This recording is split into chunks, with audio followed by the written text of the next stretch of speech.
حضور مخدوم سمنا کے در کا گدھا بن کر کے زندگی گزار. جب ماں باپ نیک ہوتے ہیں تو بیٹا بھی نیک ہوا کرتا ہے. حضور غوث اعظم کے والد ہیں. آپ نے مجاہدہ کیا. مجاہدہ کا مطلب یہ ہوتا ہے کہ اللہ کے ذکر کے آگے کھانا پینا بھول جانا. اللہ کے ذکر کے آگے کھانا پینا بھول جانا. آپ کے والد ہیں حضرت ابو صالح موسیٰ جنگی دوست. آپ مجاہدہ فرما رہے ہیں. ایک دن گزر گیا, 2 دن گزر گیا, 3 دن گزر گیا. آپ نے نہ تو کھانا کھایا نہ پانی پیا. تیسری شب کو گزار کر کے جب آپ چوتھے دن بھی مجاہدہ فرما رہے تھے تو آپ کو بھوک لگتی ہے. تو آپ نے کیا دیکھا؟ ایک دریا کے کنارے کنارے جا رہے تھے, ایک سیب بہتا ہوا آ رہا تھا. آپ نے اسے اٹھایا, کھا لیا. شریعت کا مسئلہ یہ ہے کہ اگر کوئی انسان گری پڑی چیز کوئی کھا لے تو اس پر کوئی مواخذہ نہیں ہے, کوئی پکڑ نہیں ہے. لیکن آئیے ذرا قربان جائیے, غوث اعظم کے والد کے اوپر بہتا ہوا سیب جا رہا تھا, اسے آپ نے کھا لیا. اور جیسے کھایا دل کے اندر ایک کیفیت پیدا ہوتی ہے کہ ابو صالح تم نے سیب کھا لیا, کیا تم نے مالک سے پوچھا تھا؟ اس سے اجازت لی تھی؟ تم نے سیب کو بغیر اجازت کیسے کھا لیا؟ ایک کام کرو, جلدی سے معافی مانگو, جلدی سے معافی مانگ لو. حضرت ابو صالح موسیٰ جنگی دوست جدھر سے سیب آ رہا تھا ادھر چلنا شروع کر دیتے. کچھ دور پہنچے تو کیا دیکھا؟ ایک سیب کا بہت بڑا باغیچہ نظر آ رہا ہے اور اس کی کچھ ٹہنیاں, کچھ ڈالیاں اسی دریا کے اوپر جھکی ہوئی ہیں. آپ سمجھ جاتے ہیں کہ ہو نہ ہو یہ سیب جو بہتا ہوا جا رہا تھا میں نے کھا لیا, اسی ٹہنی سے ٹوٹ کر کے گرا جو بہتا ہوا جا رہا تھا. آپ نے راہگیروں سے پوچھا, آپ نے وہاں کے لوگوں سے ملاقات کی, عرض کیا کہ اس باغیچہ کے مالک کون ہے؟ تو پتہ یہ چلا کہ اس باغیچے کے مالک حضرت عبداللہ صومعی ہیں. سبحان اللہ, سبحان اللہ.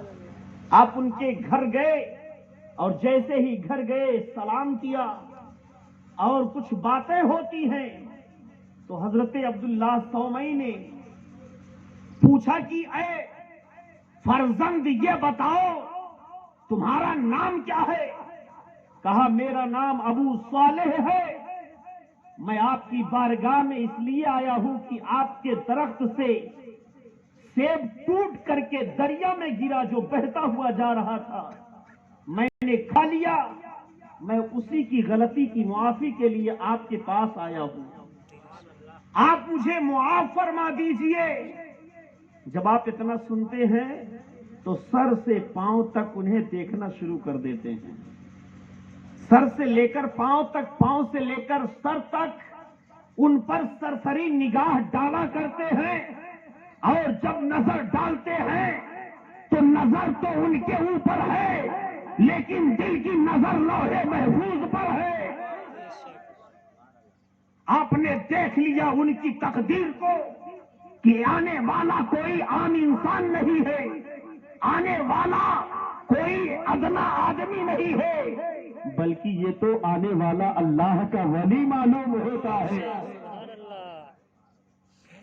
آپ نے فرمایا اے ابو صالح تمہاری غلطی تو معاف ہو جائے گی لیکن ہماری 2 شرطوں کو منظور کرنا پڑے گا.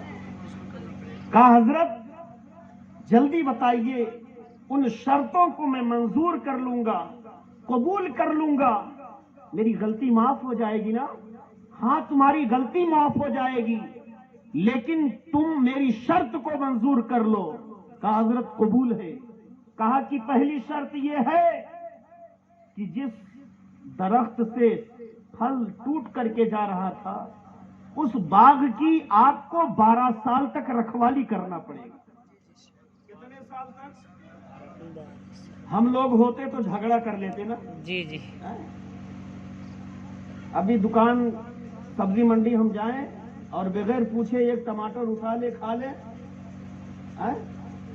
تو وہ اگر کہے کہ بھیا آپ نے کھا لیا بغیر پوچھے اس کا دام ادا کر دیجئے, تو شاید ہے کہ کچھ لوگ ایسے ہیں جو لفڑا بھی کر لیں گے. بڑا سیب والے بنے ہیں آپ, بڑے ٹماٹر والے بنے ہیں, ایک ٹماٹر کیا کھا لیا آپ مجھ سے پیسہ مانگ رہے ہو, ہم آپ کے یہاں سے روز خریدتے ہیں. خیر جانے دیجئے, آپ نے اس شرط کو منظور کر لیا, اور جب منظور کر لیا تو آپ اس باغ کی باغبانی کرنے لگے, اس کی گڑائی کرنے لگے, اس کی سینچائی کرنے لگے, اور جو کھر پتوار تھا اس کی نرائی کرنے لگے. جٹ گئے. 5-6 سال کا زمانہ بیت گیا. ایک دن حضرت عبداللہ صومعی کے یہاں کچھ مہمان آئے. مہمانوں کو لے کر آپ اپنے باغیچے میں پہنچے اور کہا کہ اے ابو صالح کچھ کام کرو. کہا کیا کام کروں؟ کہا کہ جو سیب بہت زیادہ اچھا ہو, میٹھا ہو, خوشبودار ہو, ذائقے دار ہو, اسے توڑ کر کے لاؤ اور مہمانوں کی ضیافت کرو, مہمانوں کی مہمان نوازی کرو. تو انہوں نے کیا کیا, ٹوکری لیا, ایک طرف سے سیب توڑنا شروع کر دیا. کچا بھی توڑے, پکا بھی توڑے, کھٹا بھی توڑے, میٹھا بھی توڑے, کڑوا بھی توڑے, ایک طرف سے توڑنا شروع کر دیا اور لے جا کر کے مہمانوں کے سامنے حاضر کر دیا اور کہا کہ حضرت آپ اپنے مہمانوں سے فرمائیے کہ طعام ما حضر تناول فرما لیں. بھائی مہمان تھے, جو بھی سامنے آیا اسے کھا لیے. جب چلے گئے مہمان تو حضرت عبداللہ صومعی نے حضرت ابو صالح کو بلایا اور کہا کہ اتنا دن تمہیں باغ کی باغبانی کرتے ہو گیا, آج تک تمہیں یہ پتا نہیں چلا کہ کون سا پھل کھٹا ہوتا ہے, کون سا میٹھا ہوتا ہے, کون سا کڑوا ہوتا ہے, کون سا کچا ہوتا ہے, کون سا پکا ہوتا ہے, ابھی تمہیں نہیں معلوم ہے. کہا حضرت ایک ہی سیب تو کھایا تھا نا, صرف ایک سیب کھایا تھا, جس کا نتیجہ مجھے یہ ملا کہ 12 سال تک مجھے باغ کی باغبانی کرنا پڑ رہا ہے. اگر میں اسی طریقے سے کھاتا رہتا تو شاید ہے کہ میری پوری زندگی یہی تمام ہو جاتی. اب آئیے ذرا دیکھا جائے, 12 سال کا عرصہ پورا ہو گیا. جب پورا ہوا کہا کہ ایک شرط اور باقی ہے. کہا حضرت کیا ہے؟ کہا کہ میرے پاس ایک لڑکی ہے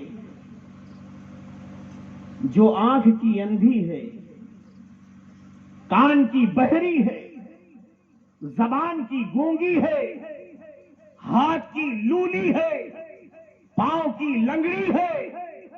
تمہیں اس سے نکاح کرنا پڑے گا, تمہیں اس سے شادی وواہ کرنا پڑے گا. تو ایک مرتبہ تو آپ چکر میں پڑ گئے. مولانا شبیر صاحب کی شادی ہوئی, ان کی والدہ نے کئی جگہ دیکھا ہوگا ہمارے بھتیجے کے لیے, کئی جگہ کینسل بھی ہوا ہوگا, لیکن قربان جائیے حضرت ابو صالح پر. سبحان اللہ سبحان اللہ. اتنا کمی سننے کے بعد بیٹا گرم ہو جاتا آج کے زمانے میں, لیکن آپ نے منظور فرما لیا. سبحان اللہ سبحان اللہ. سوچتے یہ دنیا کا معاملہ ہے, غلطی معاف ہو جائے, آخرت میں تو مجھے حور ملے گی نا. سبحان اللہ سبحان اللہ. منظور فرما لیا, آپ کا رشتہ نکاح ہو جاتا ہے, شادی ہو گئی. اور آپ کے سسر نے آپ کو ایک حجرہ بھی عطا فرما دیا, ایک کمرہ بھی عطا فرما دیا, اور کہا کہ جاؤ آپ اپنی بیوی کے کمرے میں جیسے ہی دروازے پر دستک دیا آپ نے، فوراً خاتون نے دروازے کو کھولا، اور جب کھولا تو آپ کمرے میں جیسے ہی داخل ہوئے آپ نے سلام کیا۔ آپ نے کیا کیا؟ ایک شوہر ہے اپنی بیوی کو سلام کر لے تو اس میں کوئی دقت نہیں ہے کہ نہیں؟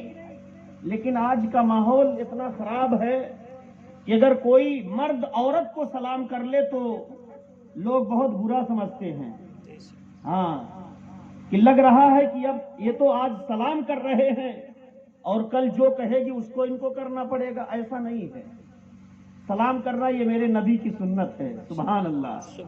سلام کرنا نبی کی سنت ہے، چاہے مرد ہو چاہے عورت ہو، جو پہل کر لے وہی نیکی کا زیادہ حقدار ہو جایا کرتا ہے۔